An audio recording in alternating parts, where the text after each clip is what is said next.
Hello and welcome to Book Lust. I'm Nancy Pearl. My guest today at University Bookstore is first novelist Tatjana Soli, whose book, The Lotus Eaters, was my favorite work of fiction in 2010. Tatjana, thank you so much for coming. Oh, thank you. It's great to be here. The authors that I get to interview on this show, I only ask them to be on the show because I enjoy their books so much and I want to share their books with other people. But I have to say that your book, The Lotus Eaters, is truly one of my favorite books. I don't keep a lot of books, but this is a book that I will treasure forever. Thank you. And it's set in Vietnam in 1975, opens in 1975 at the site of the U.S. abandoning South Vietnam, and you know, we all watched that on television with the helicopters going off and the Americans leaving and the Vietnamese who had worked there trying to leave as well. And then it goes back 10 years and covers the intervening years through the experiences of a woman photojournalist. Now, just looking at you, I would make the assumption that this is not autobiographical. You're correct. So how did this all come about? It's complicated. You just don't know why, subjects come to you. But I mean, the only real direct link I have, my mom was an interpreter at NATO in Naples, Italy, when I was a little girl. And so when she was sponsored to come to the U.S., and so we went straight from Italy straight to Fort Ord military base. And so we lived there for 2 years, and that was in the late 60s. And I had memories living there as a small child. My friends, their fathers were sent overseas, and you just have, some memories that I guess they haunt you. And so as an adult, I just read everything I could, and I was always fascinated by the war. And I think it, slowly grew into writing this book. Did it begin with a character? Did it begin with the woman? And where did she come from? It was kind of a combination. Out of college, I was a short story writer, like most writers. That's how you cut your teeth on that. And I live in Orange County, and so we have this huge Vietnamese community there. And so I was writing short stories about the Vietnamese people there. I think when you're an immigrant, the experiences are so different, but you have this sympathy for them, and I just could imagine how could you leave, since I already knew a lot about Vietnam from my own interest, how could you leave your country, everything behind, and come here, and what that experience, that's just like that gold material for a writer to work on. And so I was writing these short stories, and I thought this is different than the Vietnam books that I read, the soldier accounts, because the soldier accounts are wonderful, but they're totally different. It's like a different country, a different war. Yeah. And I just had this idea, I'd like to get the Vietnamese side. I'd like to have people understand the country more. I thought it was kind of an important thing to think about, like where you're fighting the war and who's being hurt by it, the civilian thing. And so I had these things in my mind and I hadn't really formulated it, and I came across a picture of Dickie Chappelle. And I had read everything, all the movies, everything. I did everything about Vietnam, and I saw this picture of her lying there. She's in uniform, and she's stepped on a landmine, so she's on the ground, and it was just shocking that a woman had been there. I would think I would have been scared to write the whole book from just a Vietnamese perspective, but having an American woman there is an interesting, fascinating character for me anyway. I was thinking, I was preparing for the novel, what am I going to write about? And I wanted to have this strong female character. And so, when I saw that picture, both sides that I was thinking about already came together. Kind of gelled. Yeah, and I thought this woman can be not a soldier. She can go to the war, and she doesn't know anything about it. I don't know anything about it, and she can discover the Vietnamese and tell us the story. So it's like she was the point of view that let me talk about all the stuff that was important to me. So what is important to you? I didn't write the book to be a political book. Yes. I wanted it to be a good character book. Yes. I wanted you to have these experiences with these characters. But it took me 10 years to get it published, and I wasn't expecting that. And so now, in retrospect, when I read the reviews and I talk to people, I realize that it is important. It is important that we understand our country when we go out into the world, where we're fighting, and those scenes. I'm doing essay right now, and so I'm looking at the footage of the fall of Saigon again, and I still can't watch it really. It's really upsetting, you know, those images and everything. And so I think, you know, telling that story and understanding what happened, like as a person you become better, as a country you get smarter, that you don't make the same mistakes over and over. It doesn't seem to have happened over No, the country. it doesn't. And so now it seems like an allegory for everything that's happening now. But when I first started writing it, it really wasn't. It was more like, you know, just the story. You know, I wanted to, when you finish the book, that you really have a feeling for Vietnam that I don't think you would have maybe from other books as much. I mean, to have Lin have, you know, tell you all who of these is one things. of the male major characters. Yeah, I One of act the- like everyone would know because they're Yeah. my friends. I spent so long with them. Yeah, I do feel like a personal bond with them. Yes. So. Where did the title come from? I'm a kind of intuitive writer. I just go sentence, you know, I don't map anything out. But when I was thinking about these characters, you know, I had read the Odyssey in college and all that, but I came across this passage, and I don't remember exactly how, but I read those last lines, and, you know, how the sailors are rushing to go home. They've been at war for so long, all they can think about is to go home. And then they land on the island, and they eat the fruit of the lotus flower, and they lose all thoughts and desires of going home. That line haunted me, and I was thinking, you know, reading about these photojournalists, the normal person wants to get out of something like that. Right. You know, they want to get the job done and get out. And so many of them got caught in the war. Yeah. And that was the really interesting thing that I wanted to explore.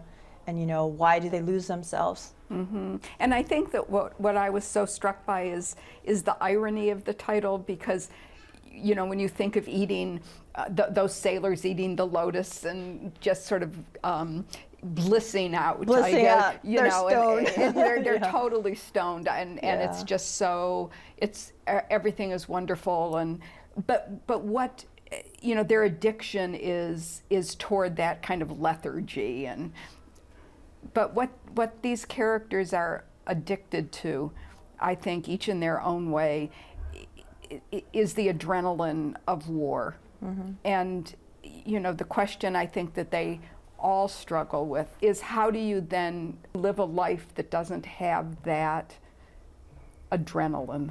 I've been on a lot of panels with photojournalists that were in the Gulf Wars in Iraq. I just was on one recently, and he, you know, he read, obviously he had to read the book, and he said, you know, I want to thank you for writing this, because even though this isn't my war, you know, he's much younger, he said, you're talking about what I've gone through, and this is where I am, you know, I'm back Right. home, and I feel like nobody cared about what we did. Right. And how we sacrificed ourselves. And so besides the adrenaline thing and the excitement and feeling like your life is important, you feel like you're making a contribution, and then all of a sudden you come home and it's all gone. And I think that's really hard.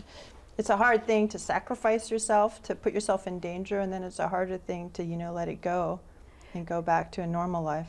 Do you think that Lin and the rest of the characters felt that they were putting their lives in danger, or was it something that they felt that they had to do? Like, Lin doesn't have a choice. Yeah. He's there. He has Yeah, to be there. Right. And so, you know, he's working with the Americans, and you know, and he's documenting, you know, his life being devastated and disappearing. Right. I think Helen is the one who goes there with the wrong ambitions. Right. She just wants to become famous, and she wants to do really good work and then become really professional. Then the emotional thing, you know, takes over, and it really, you know, she can't leave it because she's so deeply involved in what she sees going on. And she really goes there under false pretenses, Yeah. in a way. I mean, she goes there to discover what happened, what led up to her brother's death, and pretending to be a photojournalist. Exactly. And then gradually the country itself and the war and her affections are take over in a way. Yeah, I wanted her to have a different arc than like Daryl. If being already professional, you can kind of, you know, you're professional. You have this already facade. Right. Before, A sort of you have certain a filter. cynicism. Yeah, you have a filter of what you're seeing, Uh-huh. and you know you've already done it before, and so you can keep your emotions. And so I wanted her kind of like me, like the reader, to be or have it raw. Right. Yeah. And I think that was what was so great. I mean, to me, that was one of the inspired things about the book, was that because you were in Helen's, you were seeing that part of her experiences from her point of view. Things that Darrow would know or that Lynn would know, she had to learn. And so you learned it too as the reader, but you never felt talked down to or anything. Yeah, so you're taken on the journey, and that's the whole beauty of any book, that you want to have experienced something that you haven't had. And when you think what they're doing, for a normal person, it's just shocking. And even though we read newspapers, to actually do it in person and to see these things going on is very traumatic. You know, I would say it's like what the soldier goes through in a different way. And she does go out with platoons and, you know, into the middle of the country. And well, what about Darrow is one of the most interesting characters, I think. But it's very hard when you're reading it not to feel about Darrow the way Helen does. I think that he, you know, he's the kind of character that you just sort of, not many of us know that kind of person, and you just kind of fall in love with through the pages of the book. So, Good. I'm glad my when I go to book clubs that women usually fight over whether he's a good guy or a bad guy. And I always say, you know, you want to create a character that has good and bad. Right. And so but how would he be bad at all? They're saying, you know, that he's so unemotionally unavailable and all of that. And, you know, to me, you know, when you're doing that kind of work and you're that kind of person. He is emotionally unavailable, because if he were emotionally available, he would be destroyed, I think, by there the was situation. a fascinating, when I was reading about one of the photojournalists, and he was talking about how when you do this kind of work, you have to make space around your life for the possibility that, you know, you might not come back. Yes. And so a lot of them never got married, never had children, and they kept their life. They traveled light. Yes. And I thought, that's so fascinating to be able to do that, and then the life that you live when you can do that.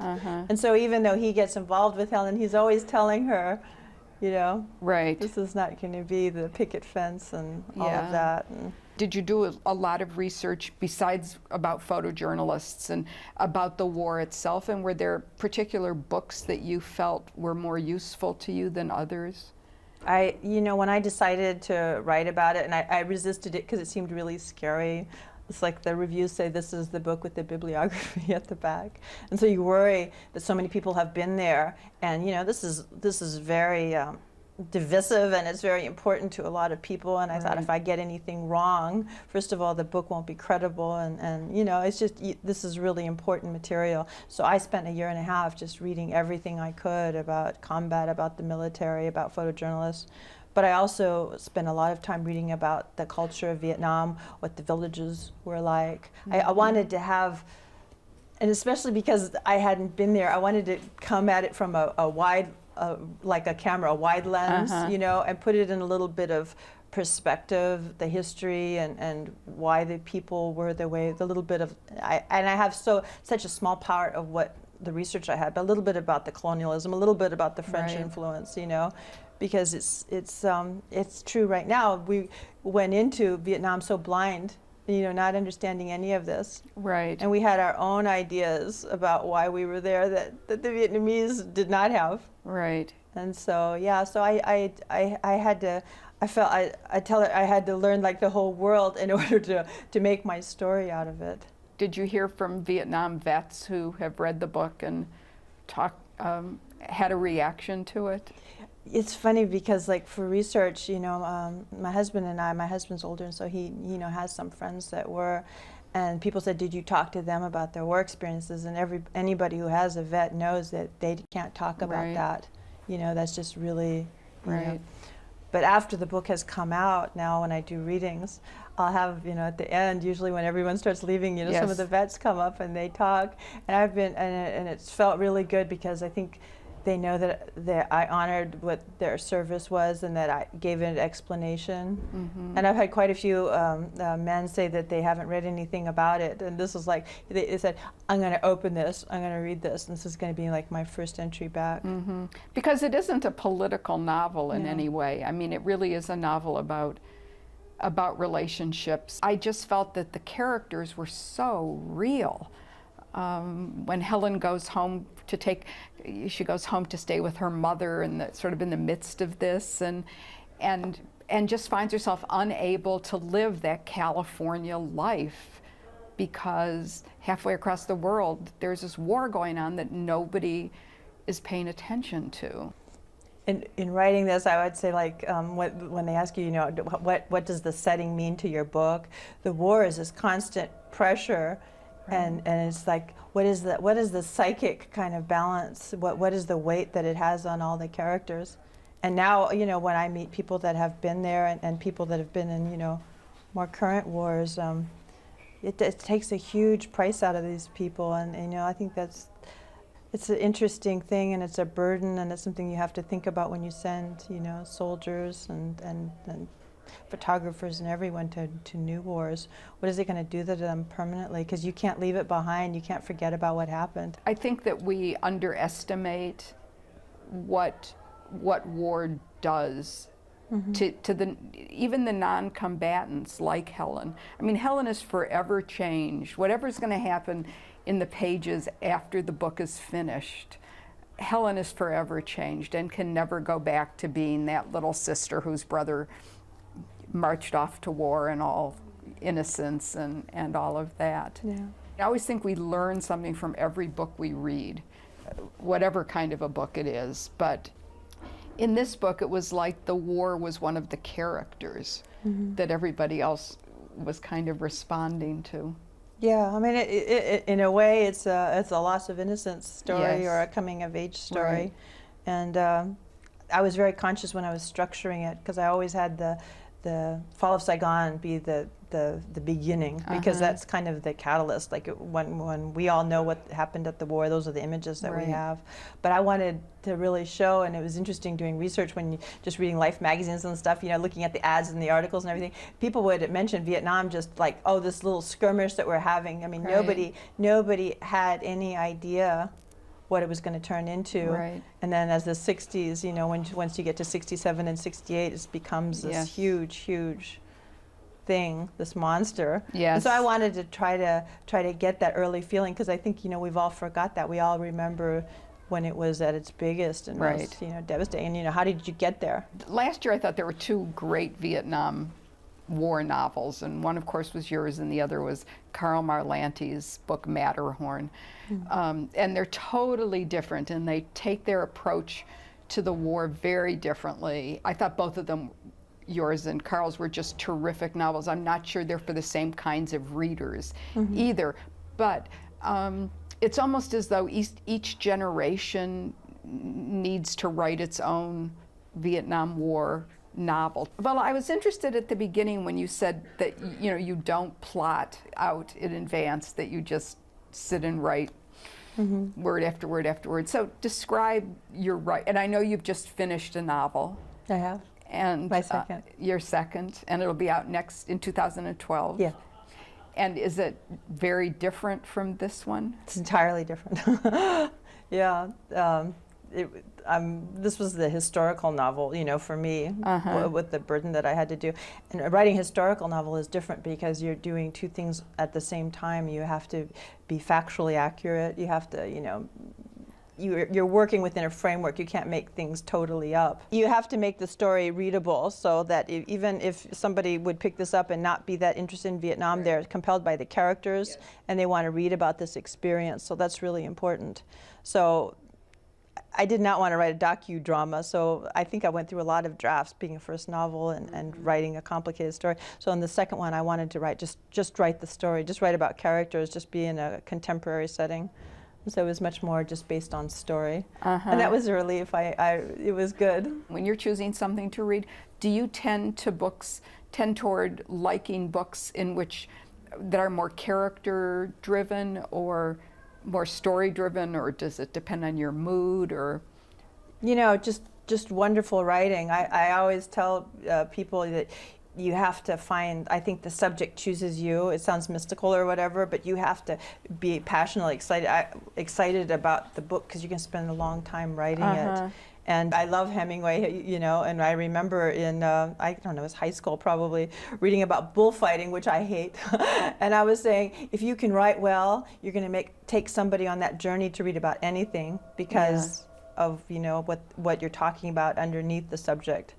So I think you have to find a writer that speaks to you, and that's through the language, through the sentences and everything. So I think it doesn't matter so much. I think I read, you know, Tim O'Brien's my hero, and I think I read him because he writes so well. I don't think I was necessarily looking to read about Vietnam, but of course he explains the human, and I say that his books, like the things they carried, it's about like one man's soul and his struggle.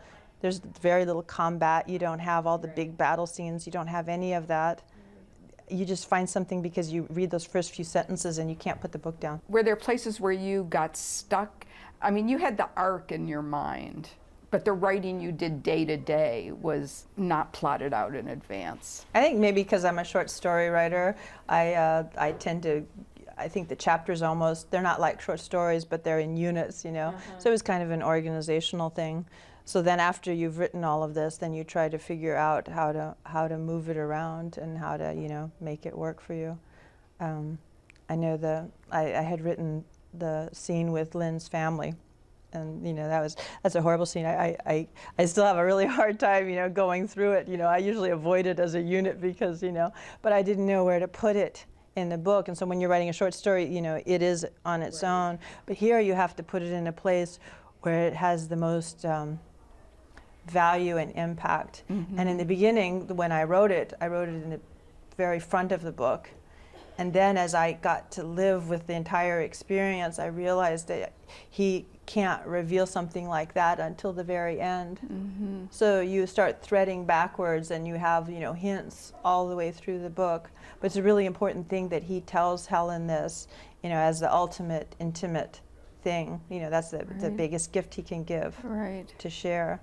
And so that's totally different, writing that, than writing a short story, writing a novel. And that just comes, I don't think you could plot that. You have to keep on reading through the book, and you just have this, you know, it's an intuitive gut feeling where it needs to go. Do you have a regular writing routine? I do, because I have a hard time keeping the whole thing in my head. Even now working on the second book, by the time I get to the end, the beginning is fuzzy again. So I try to work every day, and you know, usually at least 6 days a week, and put in the hours, just to keep it in your head, even if you don't have new material. And do you write it cold and then go back and edit, or do you just like do a section? I kind of do it chronologically. I do you know, a section, and then the next day I review the last couple of pages and take another running jump. And so by reading the pages, you get back in the mood, and you know, you keep the momentum going, because you always worry. I worry that if I have a bunch of discrete units that it'll have the same tempo all the time, and so you want to build on what you wrote before, and to, you know, kind of deepen the experience and to kind of create the climax and all that. Did you always know you wanted to be a writer? Yeah, I always did. I always knew that, you know, I studied theater. I thought I was going to be a playwright in the very beginning, but decided, I'm going to be a novelist. And so you kind of realize that you're a novelist because you're interested in characters, and because you read all the time and you're interested in story. So I think all of the other stuff that I was doing was in preparation, because you had kind of, as a novelist, you have to kind of be a jack of all trades. You have to have the wide perspective. I'm always interested in the way people interpret books. I guess my belief is that we all read a different book, that my reading of this book is very different from somebody else's reading of the book, even though it's the same book. Do you find that?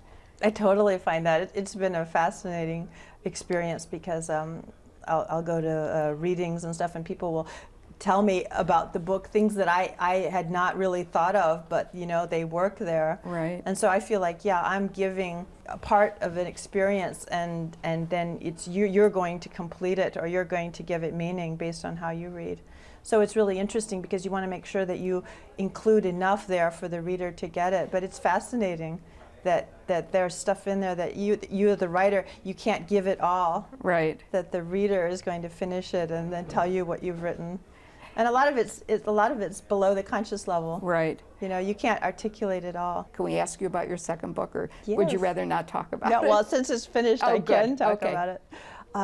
It's set in contemporary Southern California on a citrus ranch, and it's about a ranching woman.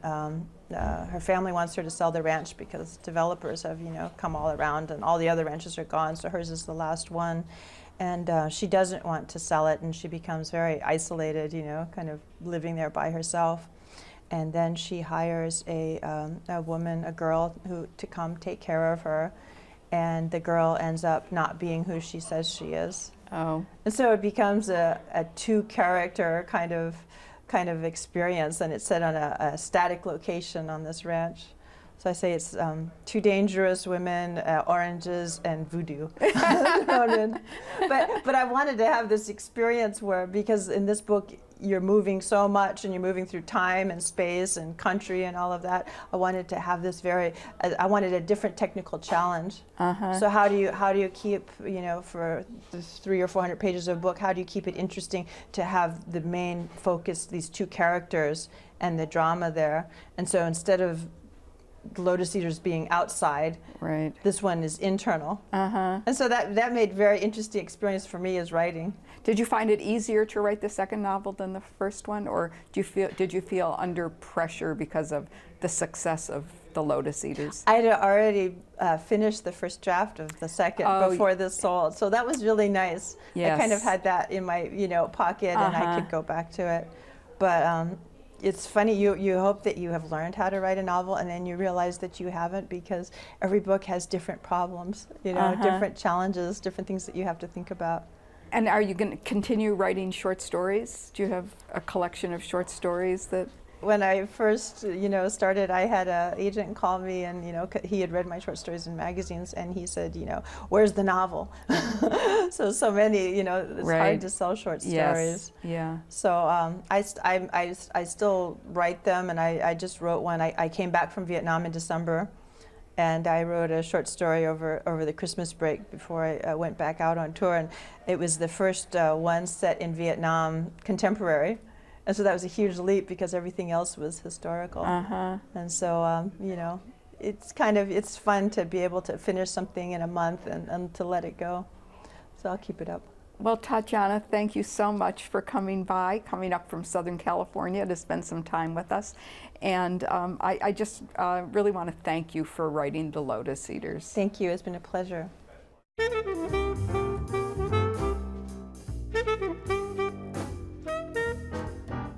Thank you.